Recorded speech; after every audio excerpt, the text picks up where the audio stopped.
Warning, the Catholic Man Show is about to begin. Yes.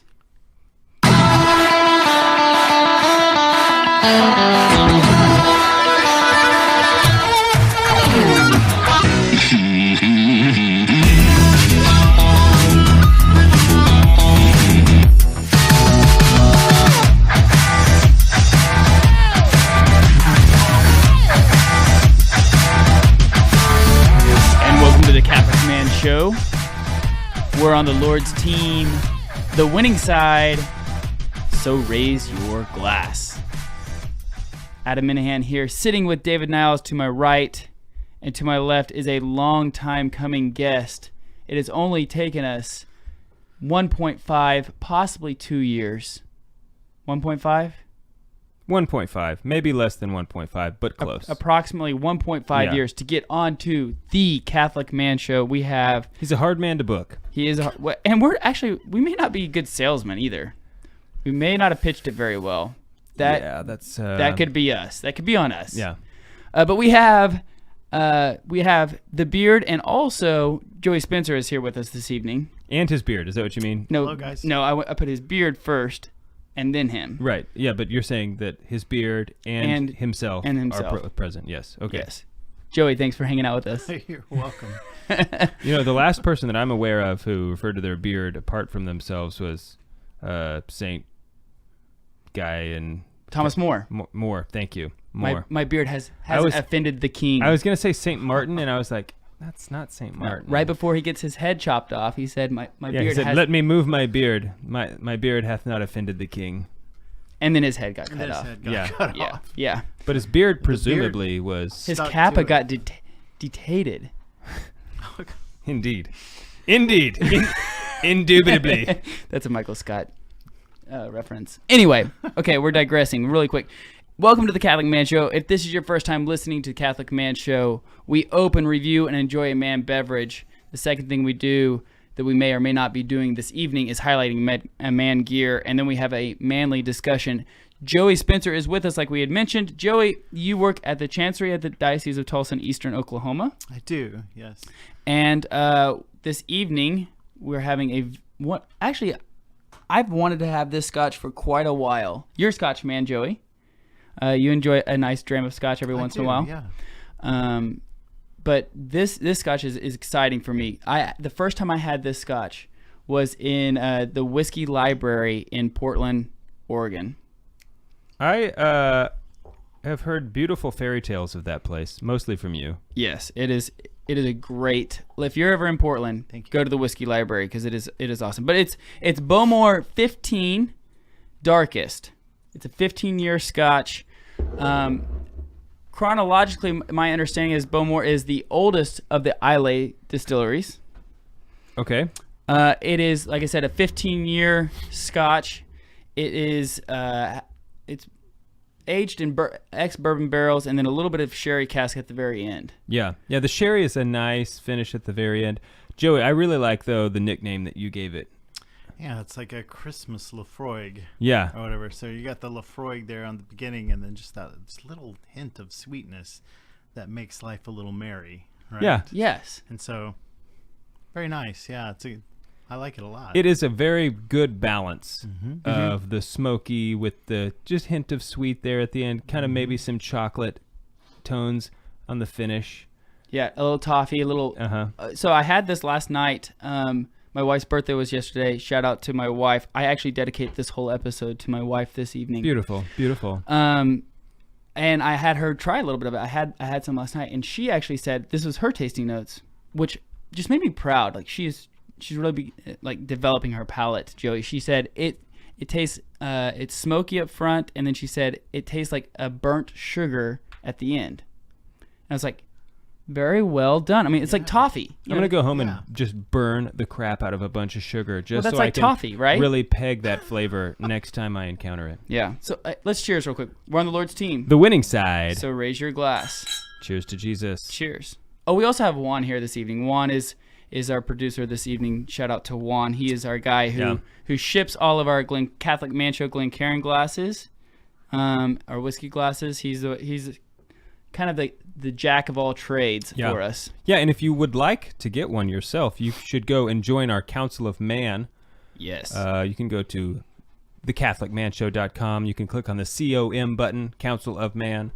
If you sign up to donate $10 a month to support what we do here on the show, we will send you one. You'll have your very own Catholic Man Show Glencairn glass, laser etched with lasers.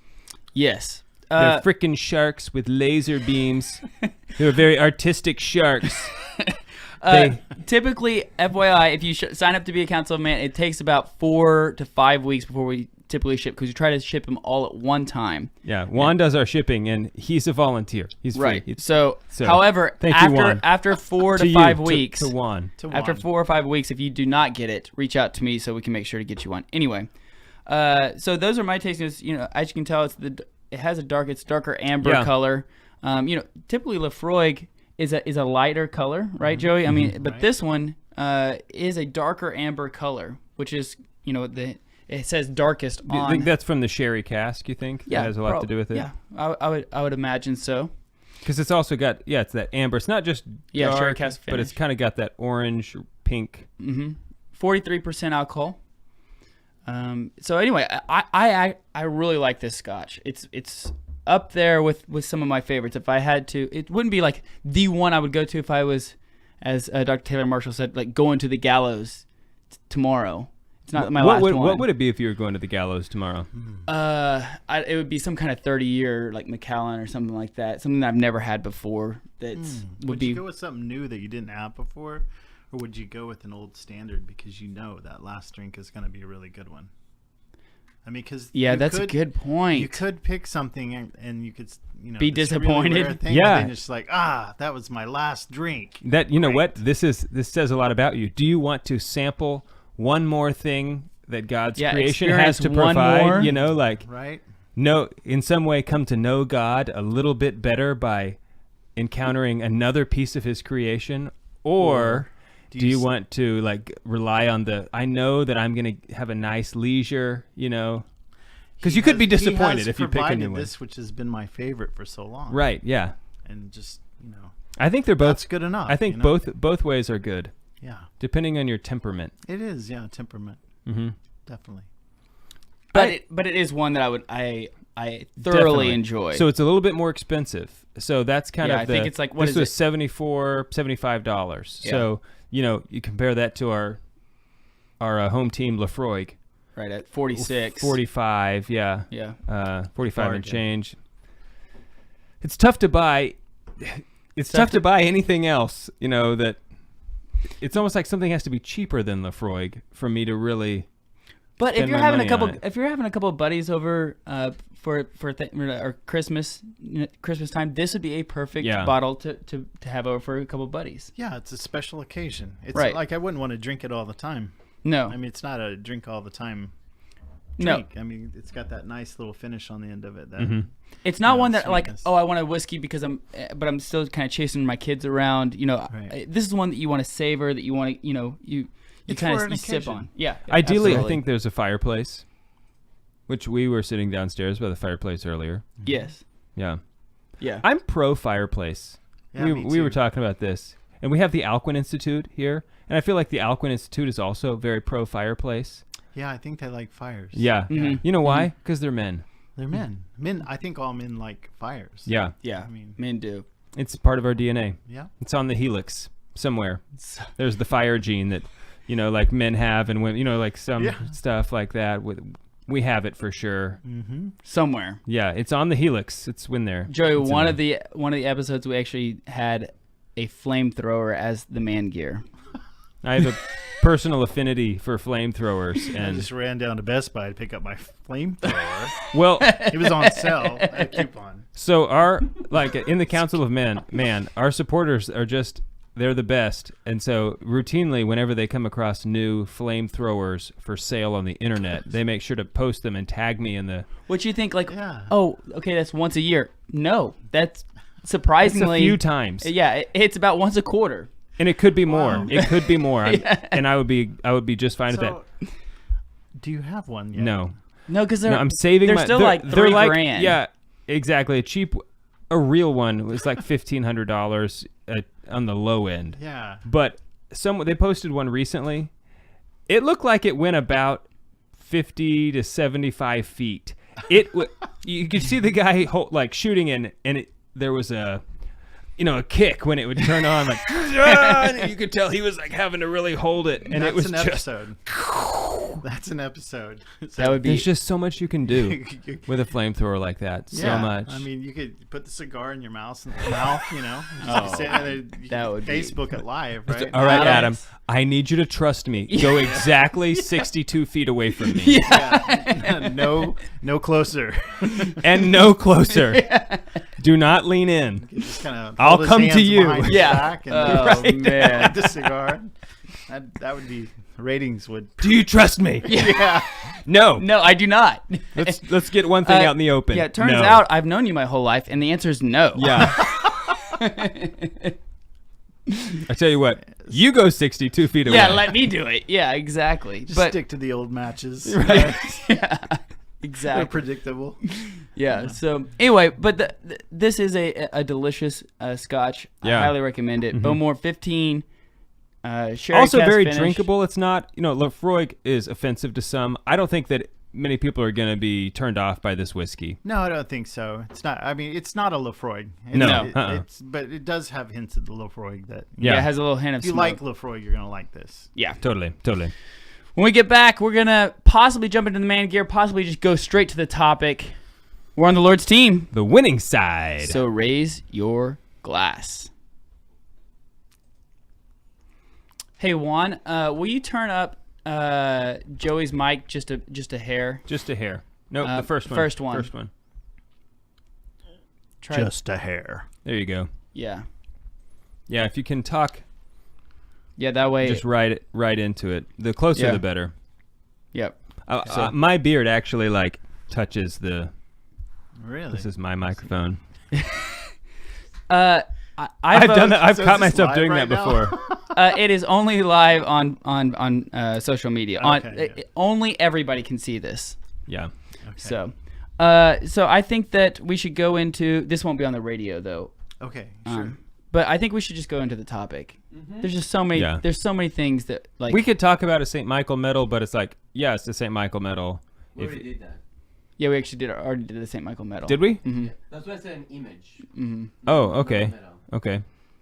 I think we should let's just jump into the topic because there's questions about what angelology is in the first place. Mm-hmm. So we could set it up what is an angelologist? Yeah, and we forgot to introduce you a bit. Are you an angelologist? Oh no. You're a demonologist? No. No, you're neither of the two. I would say I'm neither. Okay. I'm not an expert. So. But you have studied. I've studied it a little bit. You have read I've books. Had some unique chances to study. Mm-hmm. Okay. And experiences to study, but not. I would not say I'm an expert, and I'm not sure. Even there are those who can study this topic and know it inside and out as to what's there, but it's still speculative theology. Right. So these are creatures who are higher in the hierarchy of being than we are. So we can only know so much about them, Right. And so usually what's been revealed. When we get back, we'll talk. Why don't you just talk about, your study? You can share as much or as little of that as you would like, and then we'll just go into, if you have something let's talk about the basics of angels. If you want to frame the conversation, and then we can come at you, with questions. For sure. Yeah. And so okay, so we'll do that. We'll just kind of we'll bring you back in, let you kind of just if you want to start the convo, and then we'll kind of feed you with questions or whatever, or commentary or whatever. Is that how you want to do it, or do you want us to kind of go and then you interject and tell us we're wrong? Whatever you're comfortable with. I'm not sure. If I start, I'm not sure what I would say. Leave the material heresy to me. Okay? Yeah, right. So if I do fall into heresy, it's I apologize. That's never my intention. Of course not. No, of course not. So let's get that clear. Yeah. That's why I say up front, I'm not an expert. Yeah. Okay. Good. Okay. Well, you're gonna fit in perfect on the Catholic Man Show then. Yeah. Right. And we already did an episode on curiosity. Yeah, and I do. I like Scotch. Yes. So you're totally here. And And you guys got me to come here because I get to take this one home, right? Sure. You actually get 2.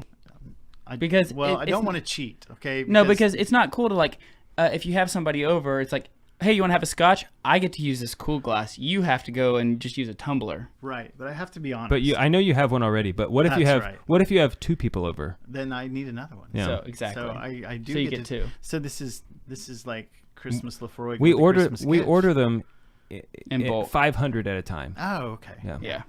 Okay, I won't feel bad that I'm like taking your No. glasses. I have to be honest though that I did have one. You did give me one. I gave you one, yeah. And so the reason I said yes was because I only had one, and I would sit around So now the drinking truth my is coming Scotch, out. and I would be like, I've only got one of these glasses, right? So Right, what if yeah. someone It's comes like- to my door? It's like, dang it, or it's like dirty and that it had to Jack Daniels thing. It's not nearly as cool. No. yeah, that's what I wash So- my dishes with. Right. Jack Daniels? Yeah. Boy, that's expensive. I'm a baller. Yeah. I ball deep. Okay, let's Juan, please hit play before we lose everybody. I'll be lost quick.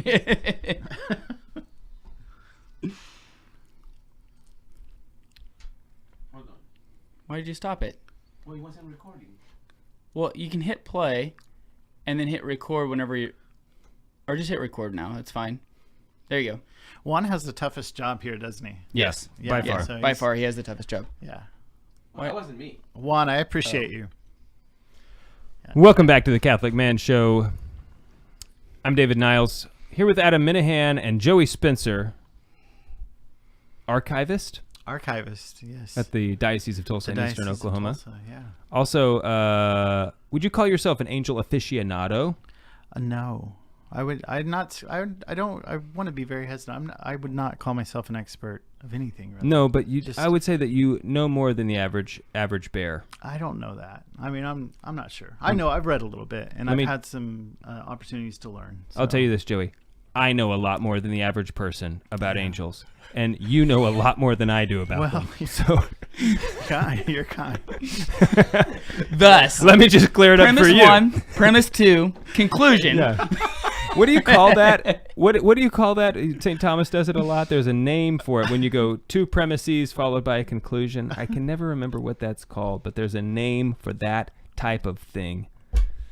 One of our listeners knows, and they're yelling at me right now. It's probably David Bates. He knows. He's mad at us right now that we're not saying it correctly. Yeah. Okay, so we're gonna talk about angels. We're gonna just jump into the topic. What is an angel? Yeah, that's a good way to start. So an angel is it's a creature, right? It's an angel is created, right? Mm-hmm. So they are in time. The time is different than our time that we experience time because, of course, the angels, we're going to die, right? And the definition of death is separation of the soul from the body. But angels don't have a body. So Right. they are pure spirits. And so what is an angel? An angel is a pure spirit. So the term angel means messenger, right? Mm-hmm. Or malak in Hebrew, which is ambassador. So they're those who are sent by God. Mm-hmm. So God sends them on missions, and of course they do whatever God wills. St. Augustine would say that angel is what they do, pure spirit is what they are. Interesting. So, That's interesting. Okay, but I mean that makes sense, right? Because God is all about hierarchy, and so we have like plants, and we have food, or I'm sorry, we have animals, and then we have food, which are sometimes. food. Yeah. Bacon. That's Good steak, when yeah. we talk about food, animals, I just instantly go to bacon. Animals. That makes sense. Logical. And then people, and then and we have God, but there's something in between us and God, divinity, which would be angels. So there is a hierarchy there. That makes sense. Yeah. Yeah. And even among the angels themselves, There's a hierarchy. there's a hierarchy. Okay, so Just like among people. yeah. So Even families. Pseudo Dionysius, the ecclesial hierarchy of the people, right? And the celestial hierarchy dealing with the angels. And so yeah. if you want to know about angels, then that's a good spot to start to look at Pseudo Dionysius. Okay, so were the angels, and we said this between segments, but a lot of what we're going to talk about today is debated theology, or it's speculative. It's speculative, as you said. So, were the angels created prior to the world? Many theologians think that they were. So and then they participate. So if you go in Job and you read in Job, there's when God is talking to Job and he said, "Where were you when I created, the creation of the world, right?" Mm-hmm. And when the angels were cheering as he's creating it, and some theologians think that they may have actually helped in the process of it. So yeah, they would be created. I mean, they were the first thing many theologians think that were created, and when they were created, then time starts, right? And then they're given immediately off the bat, they're given the choice. Do you choose God? Do you go with God? Or do you choose to rebel and go against God? Yeah. Of course, and then you have the fall. So, and that's the demons. Those who choose God immediately are brought into the beatific vision. Mm-hmm. And then so they did not have the beatific vision prior to their judgment? No.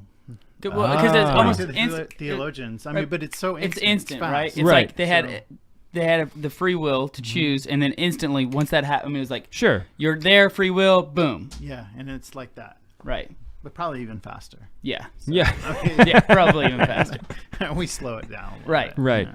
Yeah. I mean, because I always thought, how stupid do you have to be an angel to know so much? Mm-hmm. And you don't have the temptations that we do. And I mean, I'm sure they have temptations of their own, I suspect. Otherwise, they wouldn't have fallen, I guess. But, it's like, there you are with God, and you're like, yeah, God, it looks pretty pimp up here. I'm going to go to hell. You know what? I'll take hell. Send me there. It was probably a lot like that. You got to be. It's like it's like I think that all the demons, I think that was in the second part of the Summa, right? Didn't you just quote that? Is that it? Yeah. That was. Yeah. That was, once again, that's a direct if I quote. fall into material heresy, I don't intend to. Well, you know what I mean. I've often thought that the demons in all the demons in hell, they've got to be the stupidest things of all creation. Well, a lot of humans go to hell. They're not stupid. I mean, well, they're super smart because they're actually. I know that they're very smart, but if you choose hell, how smart are you really? Right. They chose not to be what they were created to be. Yeah, it's a dumb thing to do. So yeah, it was epically dumb. Yeah.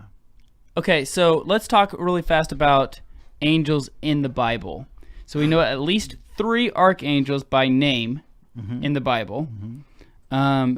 And a lot of people ask, are angels even in the Bible? And and it's like, well, yes. Totally. Who do you think came to Mary? And right. Yeah. And a lot of the stuff that we can know about angels comes directly from the Bible. Sure. So I guess that's a t-ball question for you, or a softball question. Is it biblical? Are angels biblical? How do we know? Yeah, sure, of course. If we take, what are angels? Angels are pure spirits, right? So every time you have a spirit going in the Old Testament, or even a son of God, when you hear the term son of God, right, they're referring to an angel, right, so as pure spirit. So this is why there's some confusion in the New Testament with this being batted around, son of God, a son of God versus the son of God, right? So what's he's going around doing these miracles. Well, if he's a son of God, angels by their nature, right, can do things that would seem very miraculous, right? And that's just by their nature. So yeah, they're all the way through it. You have the 3 men who come and visit Abraham, right? Right. You've got the angels that destroy Sodom and Gomorrah too. Angels there that do that, right? You've got Gabriel, who's coming to Mary, the Annunciation. You've got I know Raphael, that I was going to say Tobias. I know that they're not very good wrestlers. That's one thing I do know about angels. They let him win. This whole body thing is new to me. Yeah. Still trying to figure out the levers, I think. Yeah. But so it is biblical. It is biblical. That yeah. It's all through the scripture. Yeah. Right? St. Michael's there too. I've heard people ask that question about angels, and it's like, have you even read the Bible? Yeah. They're there, right. and they're pretty obvious. They're very, in fact, I think prominent. Then get to Revelation.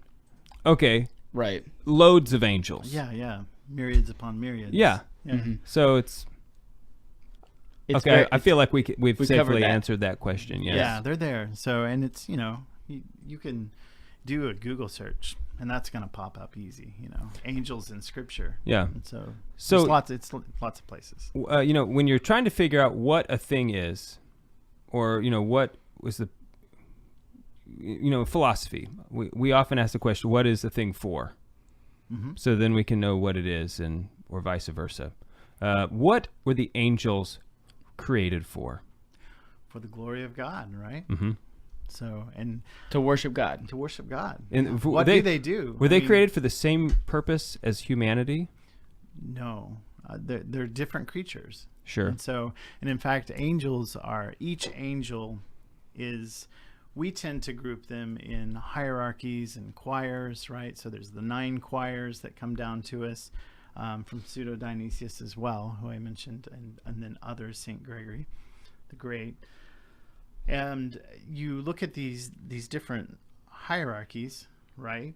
And I'm sorry, I forgot the question. The purpose, are they created for the same reason? Oh, yeah, for the same reason. Yeah. So each choir, we look at it and we say these are the seraphim, right? Mm-hmm. But each seraphim, we call them the seraphim, right? But yet each seraphim is a distinct species from every other seraphim. So they're like so distinct compared to from a pig to a grasshopper. Right. That's how big of a difference it is for each individual angel themselves. Is that correct? It's not like that's an analogy. All lions are. If you've seen one lion, you've seen them all. Right. Similar to us, my soul is unlike any other soul. So even though our bodies might be largely similar, my soul, is like a fingerprint. It's different from Adam's soul. It's different from your soul. It might share similar characteristics, but it's not the same. You agree? Well, but we're all the same species. Oh, yeah. Okay, I see. Yeah. So we're all human beings, right?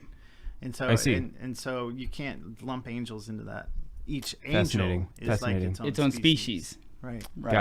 Gotcha. So it's even more. So it's even more distinct. Yes. Now, do they share in a nature, right? The angelic nature. They do. And so what you can say about one angel being a pure spirit, all angels are pure spirits. There it is. But yet, for what each angel was created for a particular thing or for a particular reason. So in that is its own species. Okay, when we get back, we're here with Joey Spencer from the Diocese of Tulsa in Eastern Oklahoma. I'm Adam Minham with David Niles. We'll be right back. We're on the Lord's team. The winning side. So raise your glass. You said raise your glass and you didn't raise it, Adam. I'm sorry. Joey did. Also, raise the glass, he did. Adam. Turn Joey's mic up just a little bit more. And actually, Joey, I'm going to move your mic. Yeah? Right here. Because you keep looking at us, and whenever you look, it's a dynamic. The mic. Yeah. So it's hard to do to get used to, especially when you get excited, planting your or at least your that's face. Me, at least I get excited and I start moving around, doing some head. For like the first 75 episodes, I was standing the whole time. Yeah, I stood the whole time. You started standing anyway at some point. Yeah, I got excited because I like to move around. Yeah. Anyway, so I want to make sure we cover the choirs of angels and the purposes of each choir of angels. In as much as we know them. In as much as we know them. Is that a good place? Can we go there? No? We can't. Well, we can cover the choirs. Okay. Like each specific what they do. I can tell you kind of what some of the medieval theologians, basically the realm in which they were active in, according to some of the medieval theologians. Okay. So, do that now? I mean. Well, no when we get back. Oh, okay. Because we'll do with because St. Gregory kind of like started putting this all together, right? And then St. Thomas Aquinas took that and said, okay, and kind of put it even further, right? Thomas is really Pseudo Dionysius is who Thomas is really going to mostly. Okay. And so that's why I say that the celestial hierarchy is a good place to start if you want to study angels. Okay. So what else do we want to make sure to cut? Like, because we only have 24 minutes left, so let's figure out how exactly we want to make sure we don't want to leave something out because we want to talk about a little bit about guardian angels. Mm-hmm.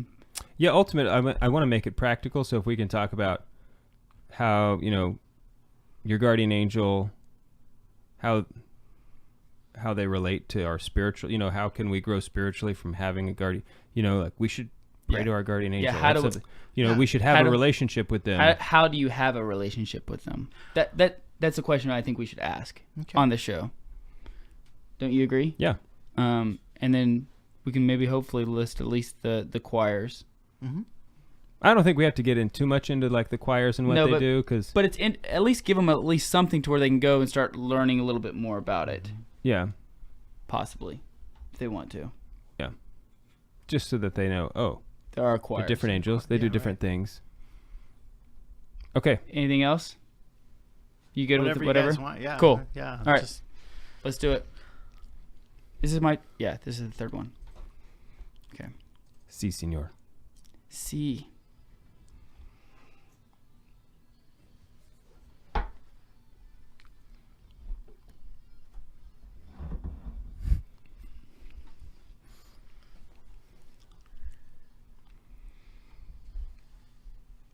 Welcome back to the Catholic Man Show.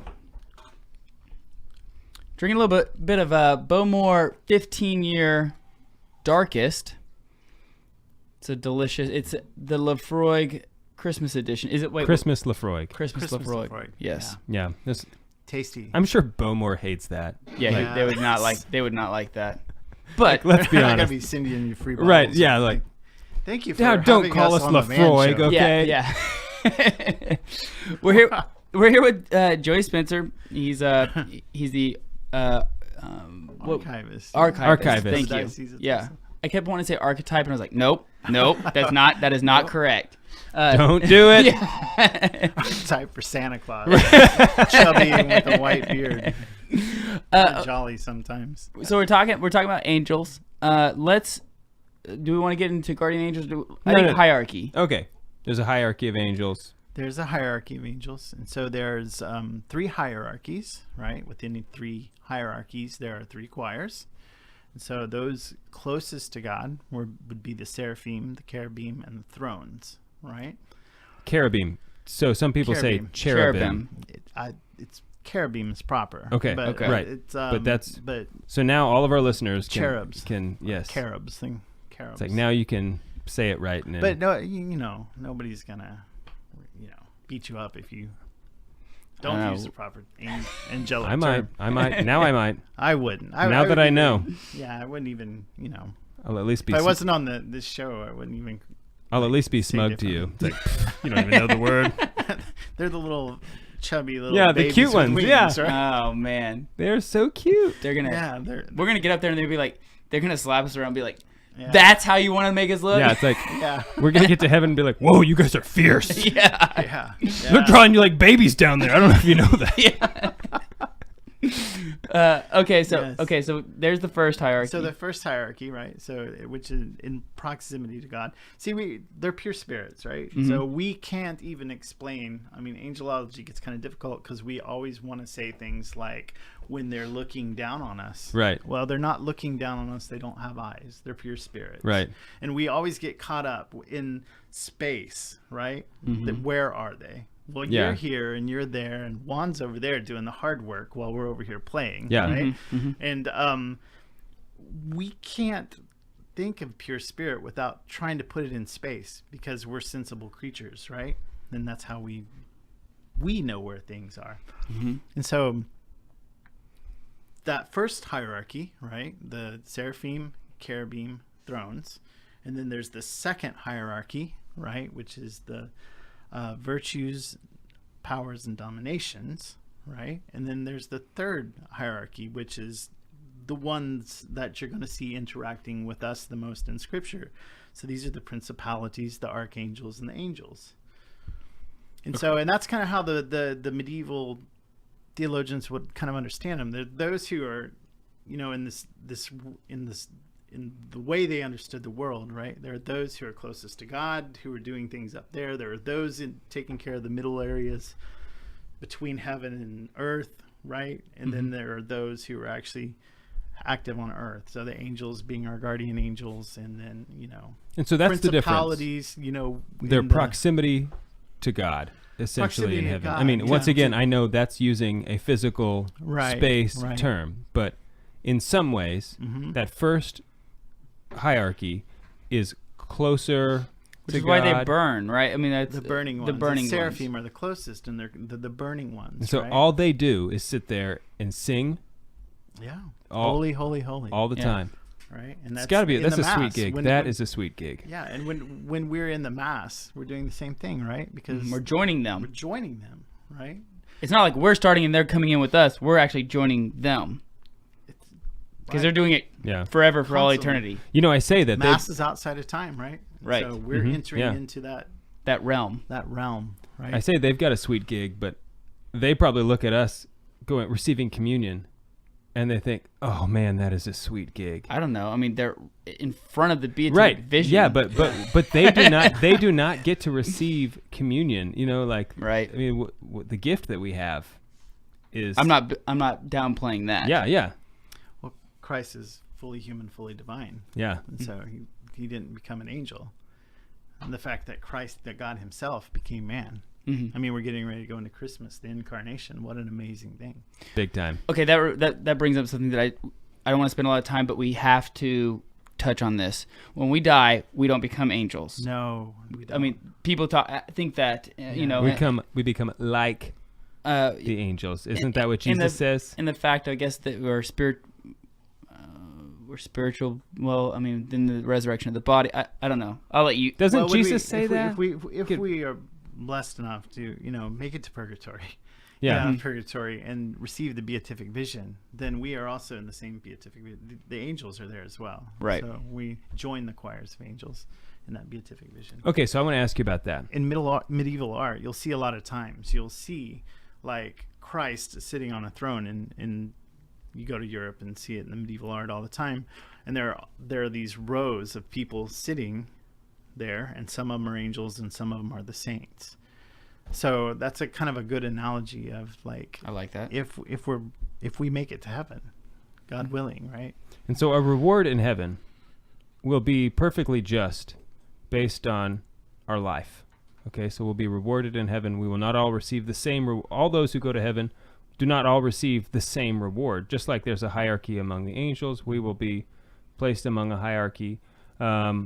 And I guess that there would be as many hierarchies as there are people in heaven, right? Because I would imagine, like, let's just say Dave and I had died in the state of grace. We filled up our grace bucket, if you will, and we both had the same amount, equal amount. That still doesn't mean that we're going to be in the exact same spot. Right. Well, there's that problem of being, or not a problem, but that being tied to a body. Yeah. Right. We're always trying to put it like, I'm taller than you, so I'll probably be closer. What will the beatific vision be for you, and what will it be for me? Will it be something different? Well, right. But will it be enough for you, and will it be enough for me? It will be everything. It will be everything. Right. Yeah. So. But when the angels fell, they left spaces. You're spacing it again. They're pure spirits. Okay, well, there's void. There was a place. They had a place. See how it gets tricky? Yeah. Among the choir of angels, they were supposed to be doing something. Yeah. So that's the analogy: is that saints would then fill those spaces. Okay, so certain saints, because but traditionally they don't become angels. No, right. No, certainly not. But they would take that rank or that reward that was intended for the angels who fell, right? And God saw it fit to give that reward to one of the saints. Sure. Typically, that would be canonized saints, or I guess it didn't have to be canonized saints. It could be anybody. Could be canonized. God's tricky like that. Saints. You never know. It'd be interesting to see where St. Thomas Aquinas. But what is falls. a saint? A saint is someone that we say we know for sure is in heaven. Yeah. So canonized or those we don't know. Are there saints that we don't know about in heaven? Well, sure. Yeah. I mean, think about any baptized child who dies before, the age of reason. Sure. It's hard to logically work out how they're not there, you know? Yeah.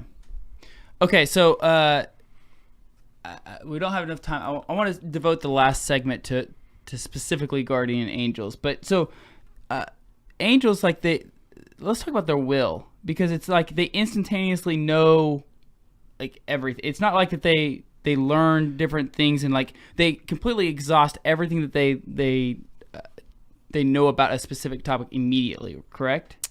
Well, they know everything as it is by nature, right? So when they were created, they had a natural understanding as it is and created in nature, right? Mm-hmm. And what they didn't have was how that fit with the beatific vision. And so when they were first created, they were given this, look, here it is. Mm-hmm. And when they chose and received the beatific vision, then they would then see how everything fit perfectly in place in relation to God. And of course, aligning their will with God and then receiving that beatific, once they receive the beatific vision, their will is always going to be aligned with God. Mm-hmm. Yeah. Okay. But when we say it, for instance, like, okay, the cherubim the seraphim are in one place and they could possibly come down on earth, but it's not like that again, we're trying to talk about a body or location, but it's like, it's not that they fly. The only reason why they have, we're depicted with wings, right, is because they just will being somewhere. They move correct? at the speed of thought. Well, the wings, there's scripture too. So the creature with true. The wings. Right. And so I don't think it quite looks exactly like how we depict it in art. Right. Certainly not the Victorian cherubim. Right. The little fat babies, but right. But it's because it's their will that like they can go from one place to another. If that's, I know that's tough terminology. So right. They are where they are acting. Okay, that's what I was trying to. That's where I was trying to get at. Yeah. And they act where they think about, because they're just intellect. Spirit. But and probably where they're sent by God. Correct. But because their will is aligned with God's will, if it's a good angel. Yeah. Okay. About guardian angels. One thing that I heard is like, send your guardian angel to protect this person. You can ask, but it's always the will of God. Right? And is that trivial? Like, I kind of thought, they're going to go with you. They're going to follow you here. They don't have to just leave. It's not like, I'm going to leave Joey. He asked me to go follow this, be with this person for a while, so I'm going to leave him behind. Like, they don't have to do that. They can, because they're not in a place, they can do both at the same time. But they are in action, right? So they act. Yeah. Okay, and so where they act is where we would say is where they are. Okay. Okay. So can they, yes or no, can they bilocate? No. No? Okay. Not according to Thomas, anyway. Okay. All right, we'll be right back. We're on the Lord's team. The winning side. So raise your glass. Nice. If I understand Thomas correctly, now they cannot bilocate. That means that there would be one thing in two places. Right. And so in bilocation, especially like with the saints, I'm not sure I've ever read how that occurs. Right? So there's story in St. Augustine, right? And St. Augustine is on an exorcism. And the demoniac screams out, it's Ambrose, right? St. Ambrose, right? And they're nowhere near Milan, nowhere near St. Ambrose. And he actually asks St. Ambrose, hey, I witnessed this. Were you there? And Ambrose is like, no, I was here in Milan doing my thing here. Holy stuff over here. Yeah, and so he gets in a debate, and if you want to look at it, this is Saint Augustine, and he's writing to another bishop, Pauline of Nola, I think is who he's writing to, and it's on the question of being buried near saints, on being close to the dead saints, like in burial. And it's a fascinating story. And he questions, well, is this Ambrose's guardian angel that's acting in this? So let me ask you before, because I have another question I want to ask you about. Can you can you send your guardian angel to go worship in adoration without you being there? Could you say like allow your guardian angel like to, a prayer hack, like go to adoration for me? Yeah. Well, I don't think No, that. well, they're I don't already think that in would the be presence of God. Right. Exactly. That's right. what I was Okay. So the beatific vision. And this is also part of my question: is that Jesus? He talks about the little ones whose angels are always before God. God's face. Yeah, it's kind of. It's like it implies angels. They're up. Like they're up there worshiping God. They don't come It's not like they come down here to act. Thomas obviously says that they do, and so I believe him. But it implies okay. This is speculative, right? Right. This is speculative, and this is. I don't want. If I'm wrong, because you're asking a question, and I'm just going to take difficult question. It's a difficult question, and I'm going to take a stab at it based upon what I know. Where is the beatific vision? Is God in one spot? God is not. It's not. He's not in one spot.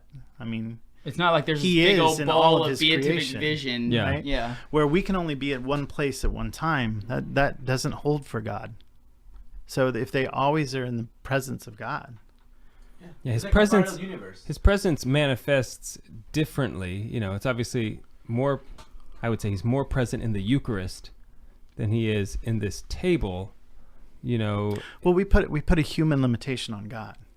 Yes. If we I say do that all they the have to time. go here to be in his presence, and then they have to act over here. Does that make sense? Yeah. Mm-hmm. Mm-hmm. And that's where that, for us, that would be if we're going to go visit a friend over here and then do something here. We can't be in the presence of this friend who's 2 states away and then be in the presence of a friend Gotcha. who's right next door. Right. So would you say it's analogous to a state of grace? Possessing the beatific vision. Would it be similar to? Well, grace grace is how we come closer to God, right? It's through grace. We're so sanctifying grace in the sacraments. Through the sacraments, we come closer to God. But angels, once again, they have the beatific vision. They're already there, So it's. I don't know if they are receiving grace. They're in the presence of God, who is grace, right? So Yeah. Okay. they possess it in being in that beatific vision, I would think. Okay, so I've also heard that, and I may re-ask this on the episode, I don't know yet, but I've also heard that you can ask your guardian angel to talk to another person's guardian angel. I've also heard this. To say, hey, I'm about to go in, I'm about to close a deal or a business deal, or have a very difficult conversation with somebody, like a conflict, and it's like, guardian angel, will you go talk to his guardian angel so that way you can help his state of mind to be open to receiving whatever it is. Put in a good word for me. And I have done this, and with positive results. I mean, but is that something that I don't want to base theology I would say yes. on that. Yeah. Don't we ask the saints to help us and to intercede for us? Yeah. Right. And so, our conversations with our guardian angels, I would imagine, would be much with the conversations that we have with saints, and asking them to intercede for us and to help us. And so, I do it. I ask. I know that when I go into a difficult situation or a meeting, sometimes I will ask that if it be the will of God. Right. Yeah, that's the key, right? Right. Ask if it's the will of God, would he allow my guardian angel to go to this person or this? But isn't that understood? Like, if you ask the guardian angel to do that, isn't that understood that would only be the will of God, because it's not like the guardian angel would do something that directly is opposed to the will of God. The guardian angel can only do exactly what God wills him to do. Absolutely. And because his will is going to be aligned with God's it. Will. Right, exactly. Yeah. So he's it's not going to do be anything opposed. that God doesn't. Yeah. I have a universal prayer clause in my contract with God that, if I ever ask anything, it's under the assumption that it is, of course, Yeah, I'm not I'm not talking to you about clauses and things like that. It didn't work out for my you last contract, time. Yeah, there's some gaps in my contract. Here, I think. There was not even any real green contract. M&Ms. Where are the green? Yeah, M&Ms? where's the green M&Ms? It's supposed to be green M&Ms, Mr. Niles. Okay, I think we should. I think we should record. I think we should go. I think we should dedicate the last 12 minutes to guardian angels. Yeah. Sure. Good? Yeah. You good with that? Make it so. Juan, you have to push the button. We're all looking at you now. You are the person. Juan, you're in control. Don't name them. Yeah, let's mention that. We should mention that don't name your guardian angel. There's a lot of people out there who are doing that, and it's a public service. The church has said not to do it. There is a document on popular piety in the church, and it does say do not name your guardian angels. Okay, that's enough. Then we'll say it because we don't know the name. Right. Right. In fact, we only know the name. It's only been revealed the three, right? Right. Raphael, Michael, Gabriel. Not Uriel or whatever. It's not there. Not in the accepted scripture, right? Not in the canon. Right. Welcome back to the Catholic Man Show. I'm David Niles, here with Adam Minahan and Joey Spencer, the guy I know who knows the most about angels. No. You are the guy I know who knows the most about angels. Totally. I don't know. At least. Have you ever heard of Thomas Aquinas? Look. He knows way more. He knows way more than no. That's not a slight to you. That's just a prop to the Thomas Aquinas. Angelic doctor. Right. Have you ever heard of him? Yeah, but he's busy. We still haven't been able to book him. Yeah. His agent is still working on getting back with me. Okay. Yeah. It's the green M&Ms. Yeah. Okay, so we're going to talk about guardian angels this segment. Sure. I think that it's important to make sure that everybody knows that they have guardian angels. Let's talk about that. True or false? Everyone has a guardian angel. True. Even people who are not baptized. True. And thank you for listening to the Catholic Man Show. We're on the... Oh. I was like, that's it. Wow. That's quick. Okay, but everybody that, my understanding is, and correct me if I'm wrong, but at the moment of their... the moment of their creation, they willed yes or no to be a guardian angel of a specific person. They willed to do what? To align their will with God's.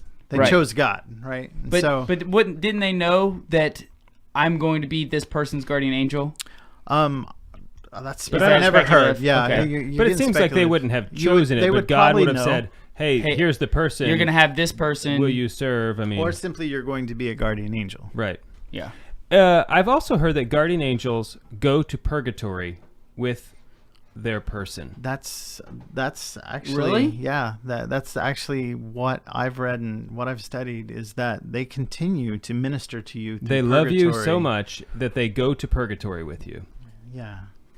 Now they're not experiencing purgatory in the same way that you are. No. Right. But they're there and they're ministering to you in purgatory, just as the angels ministered to Christ in the Garden of Gethsemane. My understanding was the only people that can help you once you're in this state of purgatory are the church militant. Again, what I've read about angels. Yeah, I concede to what you say because you know way more than I do. So you can't ask the saints to pray for those in purgatory?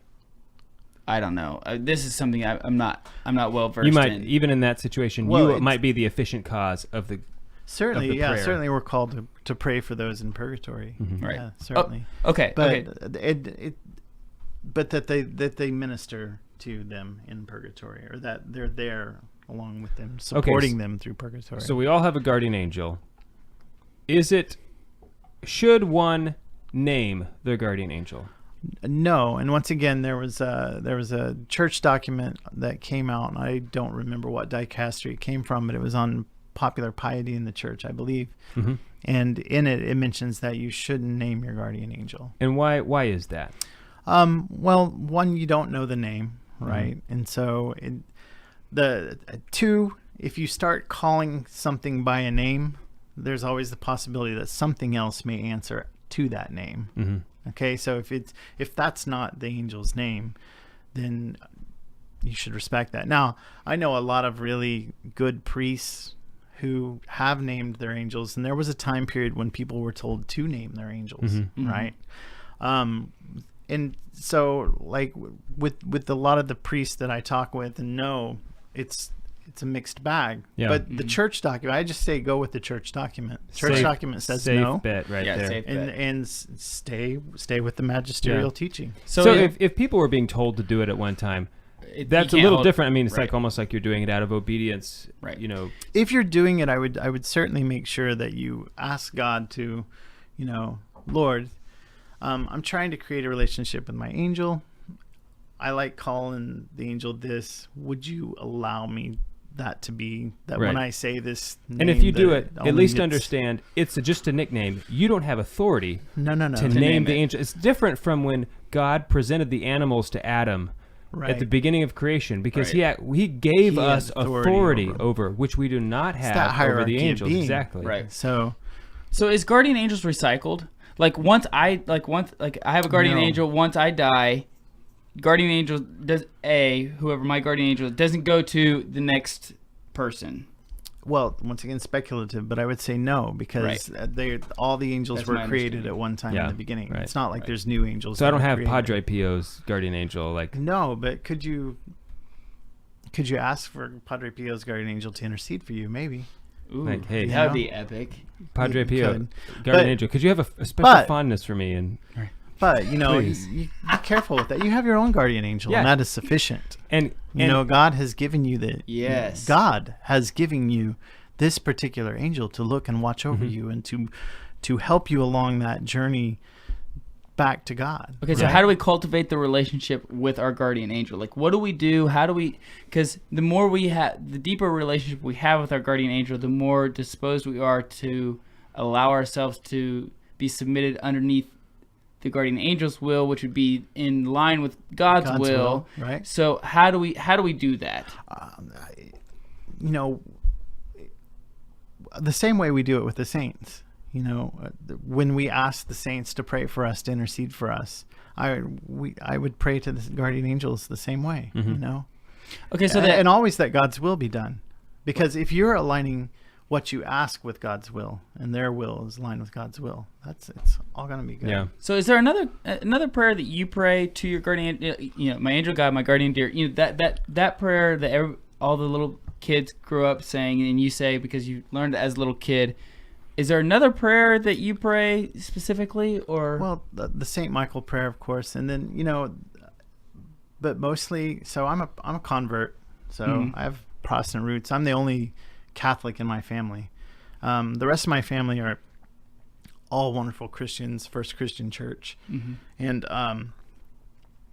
so I grew up with that Protestant. I'm just gonna go. I'm talking to him, like my guardian angel. I'm talking to him like I'd talk to you sitting here next to me, Adam. Okay. But with the understanding that this is a guardian angel, and he's not going to do what I want him to do. He's going to do what God wills him to do. And so when I talk to him, I'm not asking him, I hope this lottery ticket's the big winner. That's not how it works, right? Right. Because that's putting a material good above a spiritual good. But I know that guardian angel is watching over me at the spiritual level. Right. And can, in fact, intercede at the physical level. I mean, of course, they can interact. Right? There is in the Handbook of Indulgences, there is a prayer for guardian angels that you receive a partial indulgence for. It's angel of God sent to guide me, be my light and walk beside me, be my guardian and protect me, and through the paths of life direct me. Nice. There you go. Yeah. Okay, so in between the breaks, we were talking about, can we send our guardian angel to talk to another guardian angel? And when we say talk, I mean, this is all in human language. Communicate. They communicate. Communicate. Yeah. Okay. So I'm walking into a tough conversation with another person that I know is not going to be an easy conversation. Right. But it would be nice to have his will, or him being open to receiving this conversation. Can I say, guardian angel, will you help him through this conversation? Do you see what I'm saying? Yeah, sure. Can you do that? Yeah, and I think, there are stories of the saints who have done that before they give a talk. I'm forgetting the name of the saint that I'm thinking of off the top of my head, but before he would ever give a retreat or lectures or anything like that, he would always pray that if it be the will of God, that his guardian angel go to the guardian angels of those who he was talking to, and ask that they would then help that individual that they were guardian over to be open to what God wanted them to hear. And that the angel, his guardian angel, would inspire him to say what God wanted him to say so that they would hear. And so it very much like the intercession of the saints. Yeah. It's So it seems like God has given our guardian angels a special authority over us. It's a unique relationship that they have. In order to guard us, they have to be able to have some type of authority.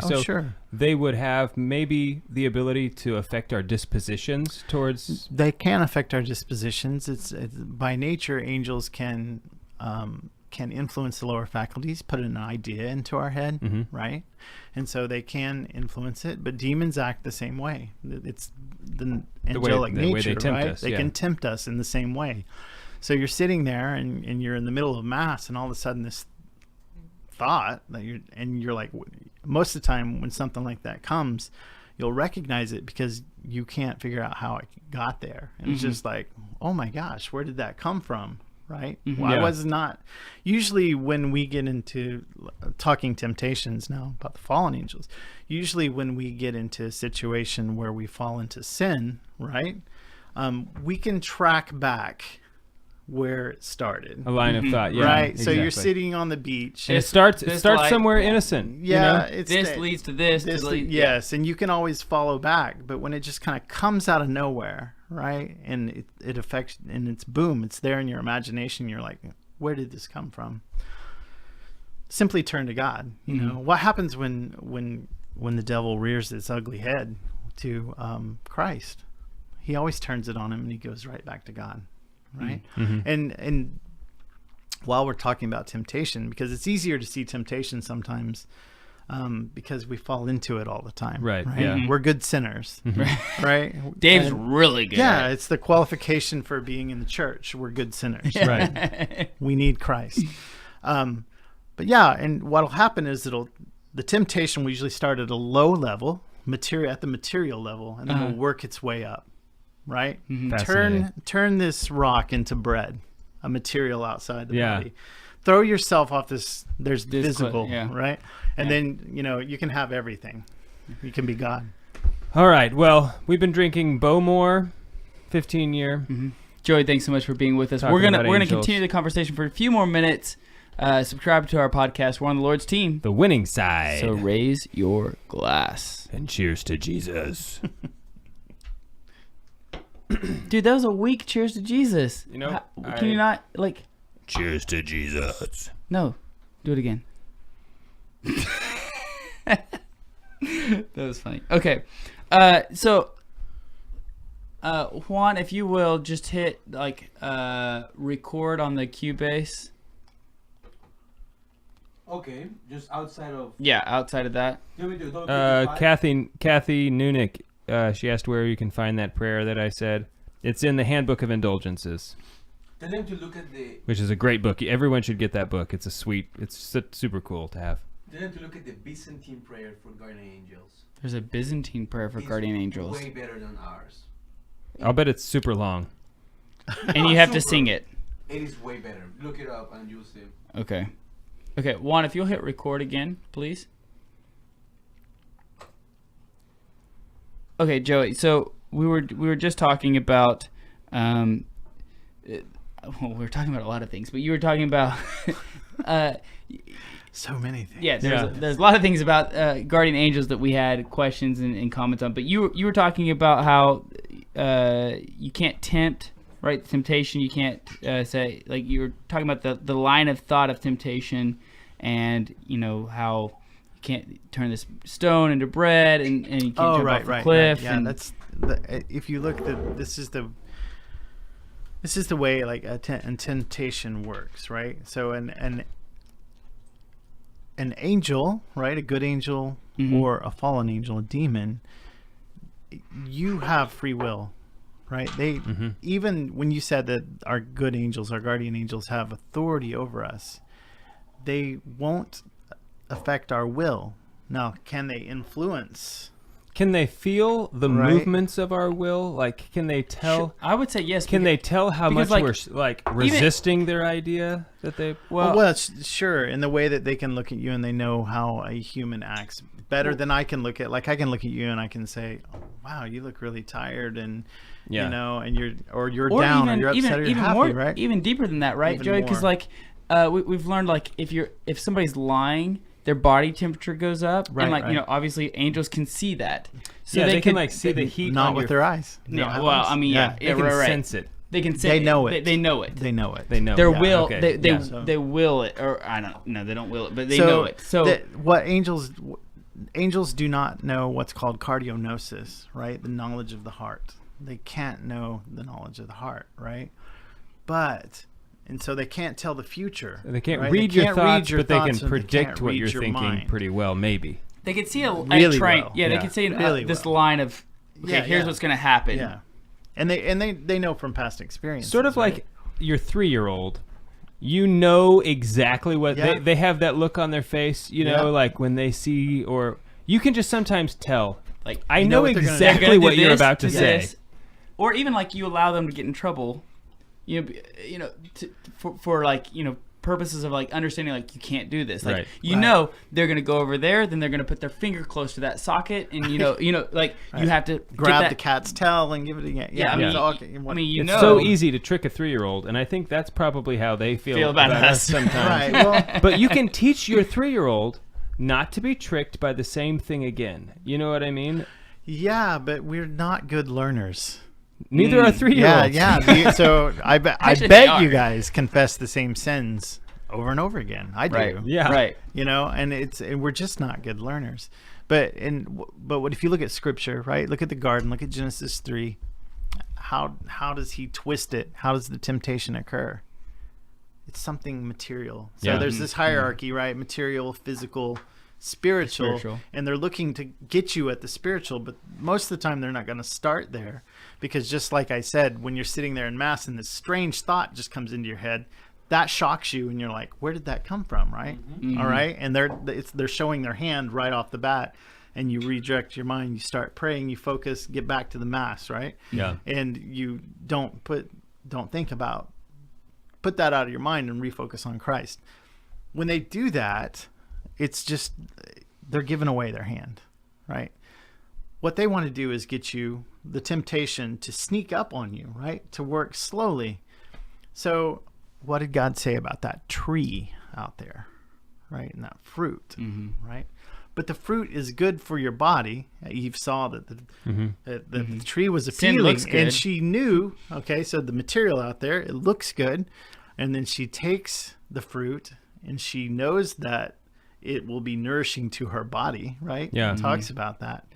And then she eats it, and then he, you know.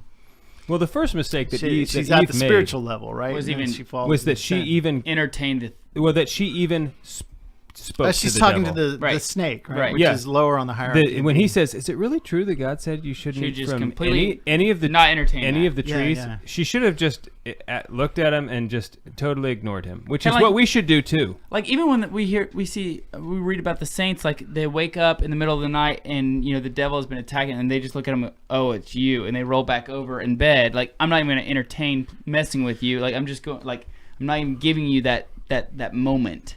Yeah. Right. So, well, look at that story. Look at that whole story is on Genesis 3. You could spend your lifetime just studying Genesis 3, right? JP2 did. It's amazing. And what is it? So they're created for who? In the likeness of who? They're created for God, right? That should be the object of their desire. And everything that they do in that garden should then redirect them back to God. They should focus them on glorifying of God. Well, what happens is, you know, and Ephraim talks about this, there's a serpent, right? In that whole hierarchy of being, where's the serpent? It's in the animal realm, right? Below the humans. And all of a sudden, this serpent, she's listening to a serpent, which is then kind of undermining her understanding of herself and her relationship to God, right? This whole thing. So then what is it that he uses as the trick? Where's the turn? It's the fruit of the tree. Okay. So he turns her object away from God to what? physical material. This material tree, right? And so after she eats the fruit, after they eat the fruit, Adam and Eve eat the fruit, where are they? They recognize that they're naked. Right. And they dress themselves in fig leaves. Yeah. And where are they hiding? In the garden. Among the trees. Yeah. They're among the trees, right? And so what happens here is they've changed their object of their desire to the fruit of a tree.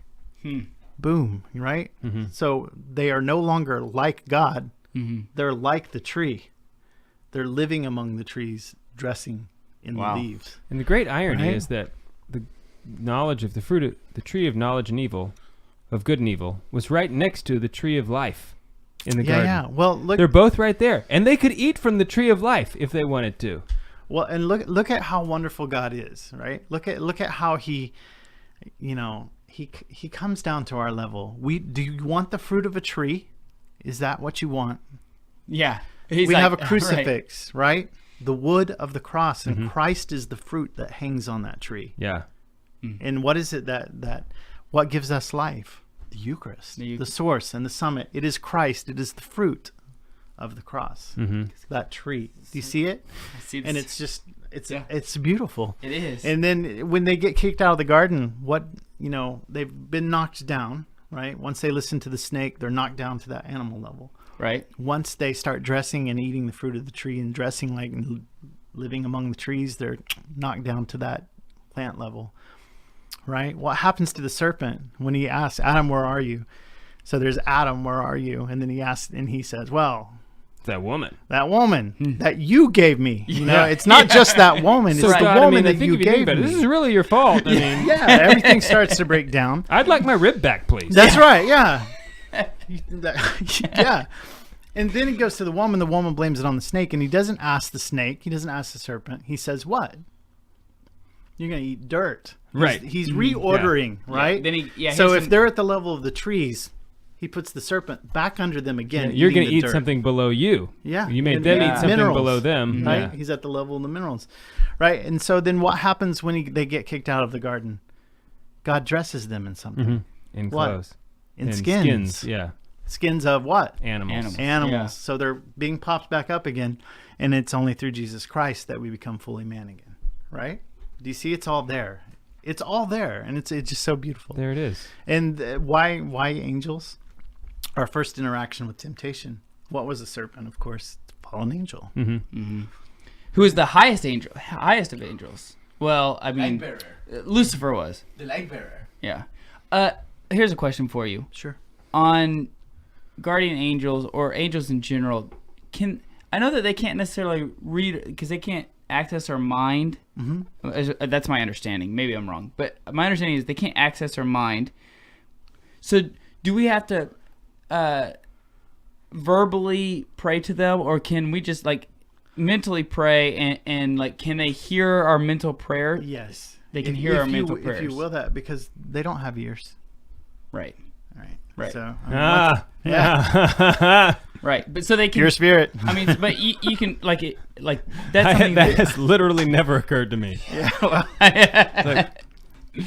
Because sometimes, but I mean they can't. But they can't. So yeah, sure. And you should ask your guardian angel for. I think that it's like on our day of judgment. I think that we're gonna see one of the glories of God that we will see is the amount of things that our guardian angel just blocked completely. Oh yeah. Just like nope, I'm not letting Adam even think about this or see this or like just all these things that our guardian angel just completely Adam blocked. Even think about this, and we were talking about Adam and Eve. And wow. But it just threw me off for a second. Don't you think that's going to be such an amazing thing to see how much our guardian angel interacts with us on a day-to-day basis? And do you guys have a guardian angel story? I bet you do. I bet you start talking about guardian angels and stuff, and we may not know 100% for sure, but once you start talking about it and people get comfortable talking about the angelic realm, right? Then all of a sudden people start coming up with these like really incredible stories, and you're like. It's right there in front of your face the whole time, Yeah. And but we get caught up. I mean, sometimes the question is, do you believe what we believe, what we say we believe, right? Do you believe that there are angels, or do you just say you believe it, right? But not really. I mean, we should act like we truly believe that there are angels and that they are actually interacting with us. Do you believe it with your heart? Us. I think that's kind of what you mean, because I think many people would intellectually say, assent, yes, there are angels. But when it comes down to it, when it's on the line, whatever it is, do you gonna actually really believe that there are angels? Right. Because there are. There are, right. And they're right here. And there's 4 of us here, and our guardian angels are, I'm sure they're with us. They're all high-fiving each other right now. Well, yeah. You're thinking about me, finally. Yeah. I'm sure there's a couple times where they're like, oh. Yeah. Did he really just say that? Dave does that a lot. I think my guardian angel's like, oh, now you want to talk to me. Yeah. I've been screaming at you all day. And now you want to talk. Now that you're in trouble. Yeah. I see how it is. But there's, there's stories, and I'm sure you guys have your own stories, and I've got mine. But it's. I've heard saints talk about as they're in the line to receive communion, to intercede or ask the angels to intercede, like, because they're all worshiping our Lord. Like, have you heard this before? Is this something that rings a bell to you? I've heard that, like, you should ask all of the angels to be praying for you to receive worthily as you're approaching to receive communion. Have you heard this before? Or no? But it's certainly a fine thing to do.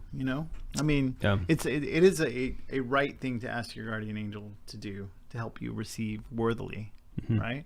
I've heard that your mass intention, your guardian angel, takes your intention. I forget which saint it was, but they had a vision of it where their guardian angel was going up with a bowl full of incense or gold, something, laying it at the altar, and everyone's guardian angel was doing this, and some you people could had, see like, big, and some guardian angels were going and laying an empty bowl because that person was basically attending mass in apathy, had no intention, was not offering, and so that guardian angel had nothing to offer the Lord on their behalf.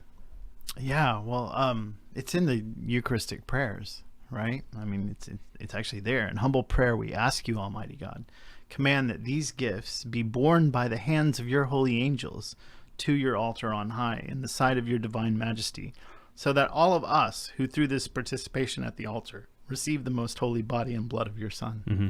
I love it when they read that. It's in the Eucharistic prayer. That's an optional thing to read, and most of the time, priests don't read it. But I love when they put that in the prayer, or in the Eucharistic prayer, just because, like, wow, that is, it to me is just so, I don't know, it's something that really bridges heaven and earth for me. That if we could just see what was happening in the Mass, I know, yeah, totally. Like, who was it, Gehazi and Elisha, when they were being attacked by the Syrian army, right? And Gehazi's all like, I think it's Gehazi is his name. He's all like nervous, and Elisha's like, no, allow him to see. And then God allows him to see, and there's like this host of angels, right? And and then all of a sudden it's like, oh, it's not a big deal. Oh, it's okay. You guys been here the whole time? Yeah. And if we would just trust God that I could use some water. It's all going to be okay, right? So it's God's in control. So why this is off topic? I mean, it's on topic, but it's not what you were just talking about. Why is St. Thomas Aquinas called the angelic doctor? St. Thomas Aquinas is the best and the safest place to go to learn about the angels. I mean, he and covers it. And basically everything, right? Was he one of the people who could see and converse with his guardian angel? Do we know? I'm not aware. I don't know. He was like hanging out with Peter and Paul and like Jesus.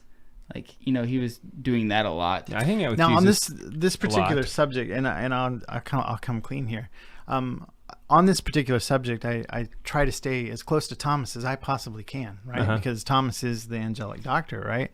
But I'm not a very good Thomist. I'm not a Thomist, and so it's not that I just all my friends are, right? And so I've learned a lot from them, but I just... Is that why we don't hang out? Because I'm not a Thomist? Yeah, that's why all my friends are Thomists. I only am friends with Thomists. That's why I don't get the invite. I don't make the cut. All the other reindeer. And so I'm not oddball one, right? That's not the Thomist in the group. But you have a nice beard, though, and that makes up for a lot. Wow, that is like just completely off topic. No, it's not. I mean, that's like... It has nothing to do with... I think if angels are jealous of us for 3 reasons, the third one is that they can't grow sweet beards. I think so. No.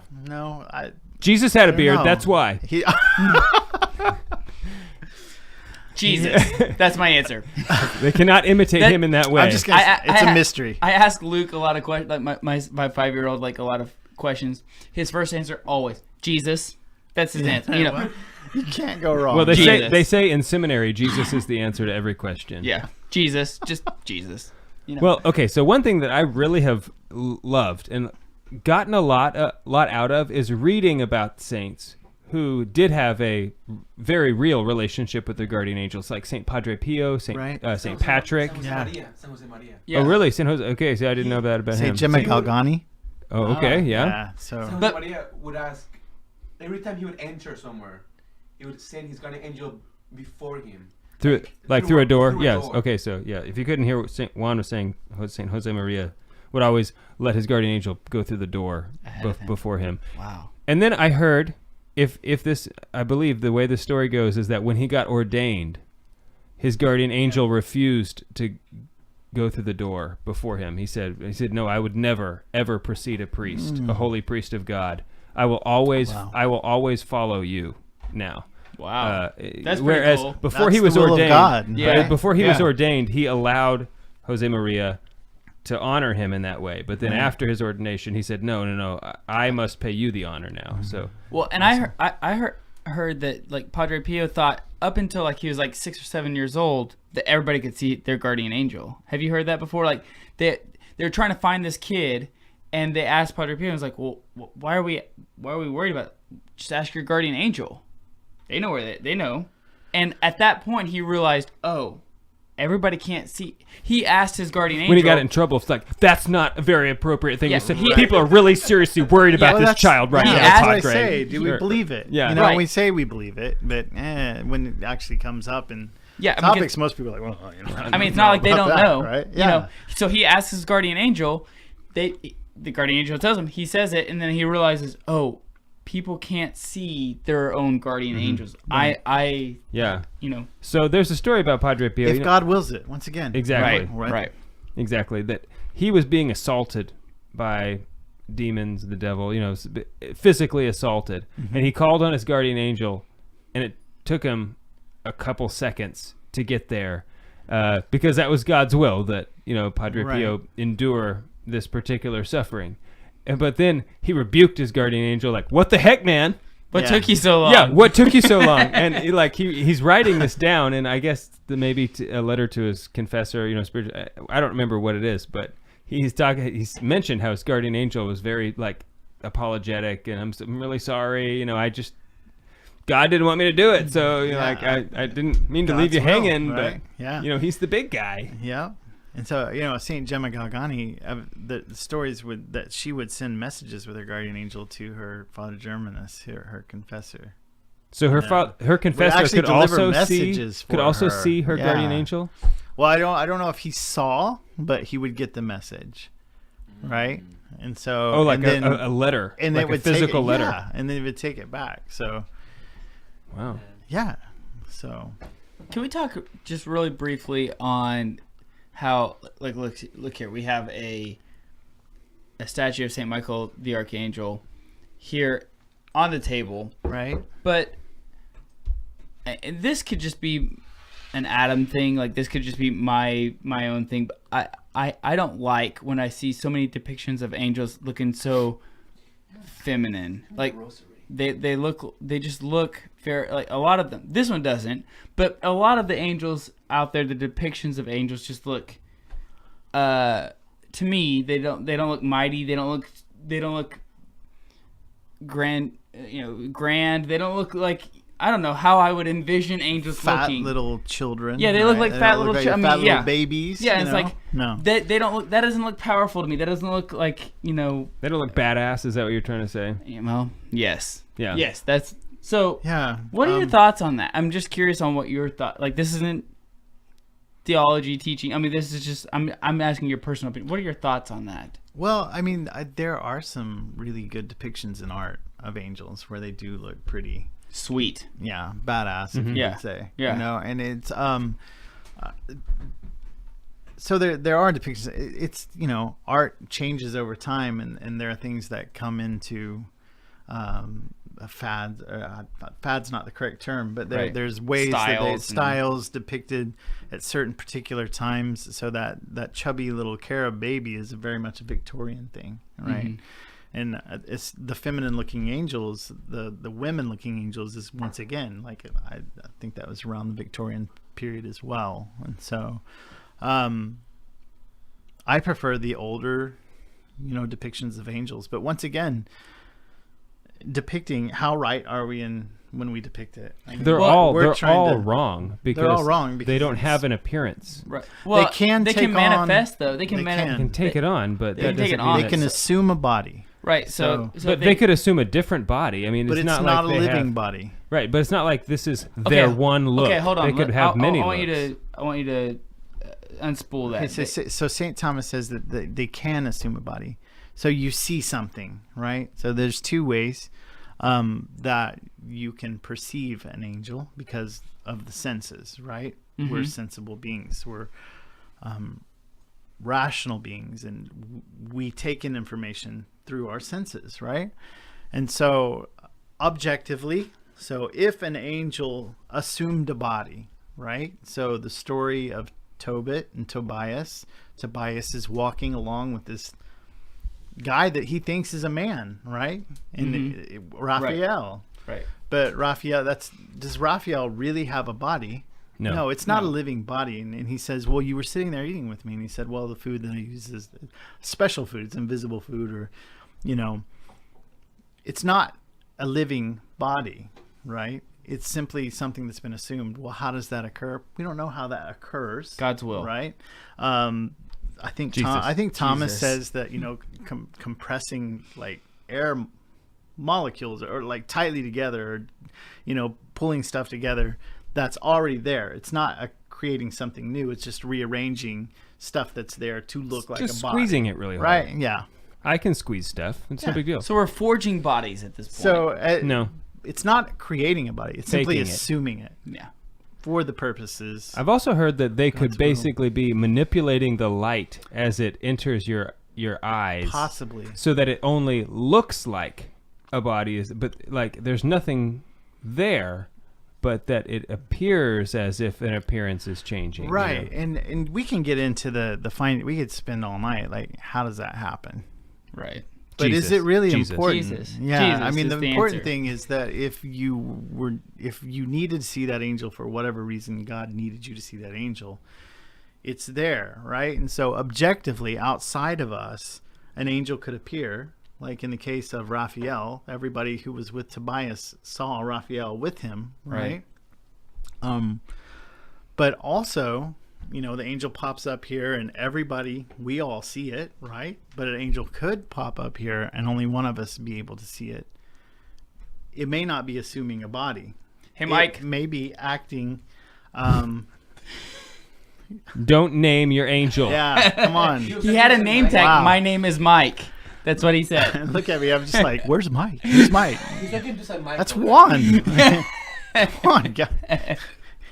He's one of your best friends. Juan, did you know Sean? Mike. Sean and Juan. Yes, I knew that. You knew that already? I'm calling you Sean from now on. But they can also act on our lower faculties, influencing our imagination. So I could see an angel that did not assume a body that you guys may not be able to see because it's acting on my lower faculties. Okay, so we've talked about guardian angels. I don't want to take up. It's probably pretty. I know late. that you have to like drive home. You have to like drive point. home. I do. Yeah. Okay, I just want to ask a question, but because we briefly talked about it off air, but it was about angels over like cities, or like they're like, you know, we have guardian angels, but there's also angels that are over like cities or maybe churches or maybe I mean. Can you just angels of the nations? So this is like the idea of the principalities, right? Princes over areas, realms, and so it's in Scripture, and I'm forgetting where it is in Scripture where the angel of one nation talks to the angel of another nation. Well, it's I'm forgetting. It's Old Testament. It's also in Revelation where it's like right to the angel of the church. Yeah, to the angel of the church of whatever. Right. Yeah. Absolutely. So, that there is, and so do we need to act? Do we need to interact? Or do we need to? How do we? I guess my question would be practically: how do we? What should we do to invoke their intercession? How do we just how we do with any other saint? I guess pray for, like in the case of the nation, pray for our nation, right? And so the angel's going to take it from there. It's kind of that's his thing. He has authority over this certain thing, and maybe. See, the thing about this is that God has not definitively revealed it to us. Mm-hmm. So I don't think we should get necessarily too hung up. Don't get hung up on it. Yeah, that's right. in those finer details, because it's not part of his valid public revelation. Well, and it could be part of his private revelation to specific people, right? But it's not part of the public revelation. And as interesting as angels are, we have to remember that they are just creatures, and their role is to get us to focus on who?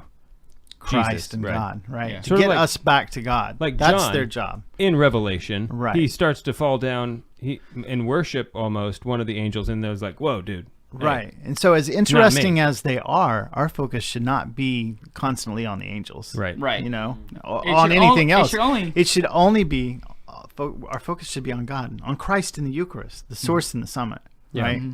And that's what they would want us to focus on. Right.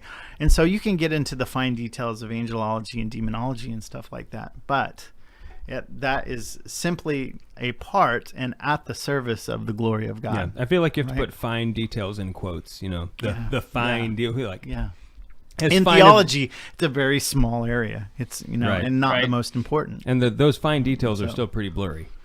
Yeah, and it's speculative, right? Yeah. Once again, it's speculative. We only know what has been revealed, and then. Joey, I just want to thank you for hanging out with us. Hopefully, it wasn't too painful for you on your end. Hopefully, you'll come back. Yeah, we can talk about other things too. Yeah, so I'm not looking at the screens because I'm pretending that you're not even there. Yeah, I'm not on Facebook. Yeah, I mean that's what we do. That's not the thing. Is that's not real. Yeah, that is. I'm gonna believe you. A recreation. It's a recreation of a reality. It's a false reality. But in all honesty, I'm very grateful for your time. I know you carved out time on a weeknight to come hang out with us. I'm very grateful. Well, once again, it was I get the glass, right? I have 2 now. We're gonna hook you up with a shirt. 3. We're gonna hook you up with a shirt and a hat as well. So. Oh man. We're happy to give you a new glass every time you come back on the show. Well, I hope I didn't embarrass you guys or anything. Just no, that's impossible. That is impossible. So anyway, we're on the Lord's team. The winning side. So raise your glass. Cheers to Jesus. Cheers. Guardian angels, protect us.